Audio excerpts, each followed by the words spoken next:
नमस्कार, स्वागत आपका के हरियाणा पे। मैं हूं आपके साथ रमेश जाखड़।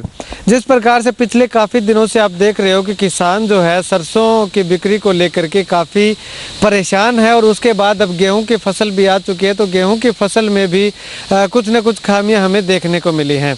तो इन्हीं सब बातों को ध्यान में रखते हुए आज जो है जननायक जनता पार्टी के जो हल्का अध्यक्ष हैं JP नैन जी, जयप्रकाश जी, तो वो यहाँ पे पहुँचे हुए हैं और यहाँ फतेहपुरिया नियामत खां गाँव है और यहाँ पे तमाम किसानों से ये बातचीत करेंगे और यहाँ पे इस मंडी का दौरा करने के लिए आए हुए हैं। हालांकि बातचीत हुई तो उन्होंने बताया कि अलग अलग गाँव में मंडियों का दौरा करके जो है वो जानेंगे कि आखिर किसानों को किस तरह की समस्या आ रही है।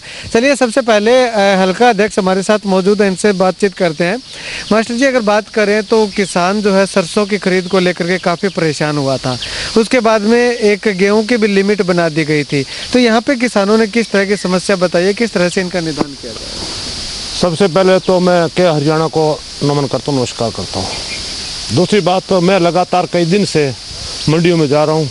अब तो कल मैं जाके आया था बालासर के अंदर, घोड़ावाड़ी के अंदर, खारिया के अंदर, काफ़ी मंडियों के अंदर मैं गया हूँ। पहले सरसों के टाइम कुछ दिक्कतें आई थी, पर अब हमारे कणक के टाइम में मुझे लगता है भी कोई दिक्कत नहीं आ रही। हमारे डिप्टी CM दुष्यंत चौटाला जी ने ये अब उस सुधार कर दिया है और इसकी कणक की लिमिट है वो लिमिट भी ख़त्म कर दी है। और सबसे बड़ी बात तो ये है कि पिछले साल पहले हमेशा हरियाणा के अंदर मंडियाँ लगभग 700 मंडियाँ हुआ करते हैं और अब 6000 गाँव के अंदर 2000 मंडियाँ हो गई, तो लगभग 3 गाँव के अंदर एक मंडी आ रही है।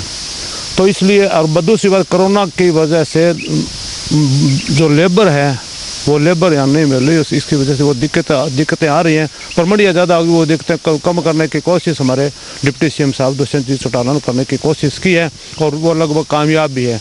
और लगातार एक एक दाना है वो सरकार खरीदेगी, ये दुष्यंत जी का वादा है।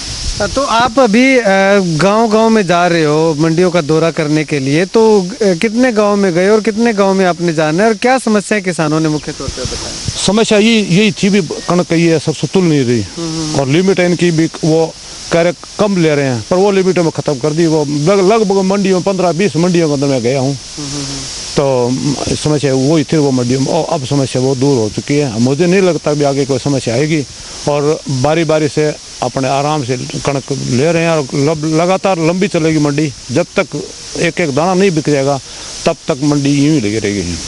समस्या स्टार्टिंग में 2 दिन आई थी, ठीक है जी, क्यों मंडियाँ ज़्यादा होगी, ठीक है, अक्सर थोड़े कम परचेजर पहुंचा नहीं था। अब कोई दिक्कत नहीं है जी, बहुत अच्छे ढंग से कणक चल रही है, कोई ज़मींदार को कोई तरीके की यहाँ पर दिक्कत नहीं आ रही है।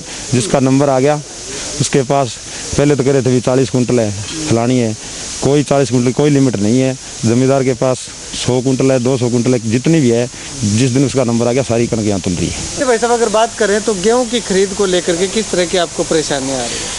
इस टाइम मौके देखो जो हमारे गांव में मंडी लगी है, इसके हिसाब से तो ग्राम वासियों के लिए तो बहुत बड़ी ये सुविधा है, क्योंकि जो कोरोना वायरस चल रहा है इसके अंतर्गत हम अगर शहर में जाते हैं तो अनजाने व्यक्तियों से हमारा कांटेक्ट होता है, जिसके कारण हम अपने गांव में रहेंगे तो हमें पता है अभी कौन लोग कहां से आ रहा है, तो उसके अकॉर्डिंग हमें पता लगेगा कि ये कोरोना पॉजिटिव नहीं है, तो हमारी इससे सुरक्षा है। और जो हमारे गाँव के जमींदार हैं इनको भी बाहर नहीं जाना पड़ रहा है, गांव में ये सुविधा मिल रही है तो बहुत अच्छा है। अच्छा, तो अगर बात करें तो एक लिमिट लगाई थी सरकार ने, जिसे अब ख़त्म कर दिया गया, लगभग बयान आया है, तो इससे आप क्या कहेंगे? आपके गांव में लिमिट के हिसाब से तुल रही है गेहूँ या फिर बिना लिमिट के? नहीं, हमारे गांव में जो सिस्टम बना है अच्छा बना है और एक लिमिट के हिसाब से किसान अपनी गेहूँ का बेच भी नहीं सकता, क्योंकि जितनी फसल हो रही है किसान अपने घर में तो रख नहीं सकता, ना इसका भंडारण कर सकता है, तो किसान को तो ये बेचनी पड़ेगी, और घर में कहाँ तक और कितनी रखेगा। तो ये ज़रूरी है भी पूरा जो एक एक दाना है ये सरकार खरीदी है। अच्छा, तो अभी क्या लगता है आपको, खरीद रही है सरकार आपके गाँव? नहीं, ठीक है जी, खरीद रही है अभी, खरीद रही है। चलिए, तो कुल मिलाकर के यहाँ पे फतेहपुरिया नियामत खां गांव के 2 किसानों से हमने बातचीत की। जननायक जनता पार्टी के हल्का अध्यक्ष भी यहाँ पे आए हुए थे, उनसे भी हमने बातचीत की। तो कुल मिलाकर के फतेहपुरिया नियामत खां गांव के किसान जो है काफ़ी संतुष्ट हैं और इनका कहना है कि जो गेहूँ है वो बिना किसी लिमिट के, जिस किसान के पास जितनी भी गेहूँ है उतनी सारी तोली जा रही है। चलिए और गांव के लोगों से भी मैं बातचीत करूंगा, दिखाऊंगा आपको कि क्या वाकई में सरकार के द्वारा जो अभी हाल ही में फैसला लिया गया है वो ग्राउंड स्तर पे जो इम्प्लीमेंट हो पाया या नहीं हो पाया। तो ऐसे में फतेहपुर या नियामत खां गाँव के अंदर जो है किसान की गेहूँ पूरी की पूरी तोली जा रही है जितनी उसकी गेहूँ है, यानी कि कोई लिमिट नहीं है। और हल्का अध्यक्ष मास्टर जी हमारे साथ थे, जेपी नैन जी, तो उनका भी साफ तौर पे यही कहना है कि वो गांव-गांव जाकर के मंडियों का दौरा कर रहे हैं और किसानों को जिस प्रकार की भी जो समस्या आ रही है, जिस भी समस्या से सामना करना पड़ रहा है, उसको वो नोट करके और उसके बाद उप मुख्यमंत्री दुष्यंत चौटाला तक पहुंचा करके उस समस्या का जल्द से जल्द समाधान करवाने की कोशिश करेंगे। कैमरा सहयोगी सुनील के साथ रमेश जाखड़ के हरियाणा।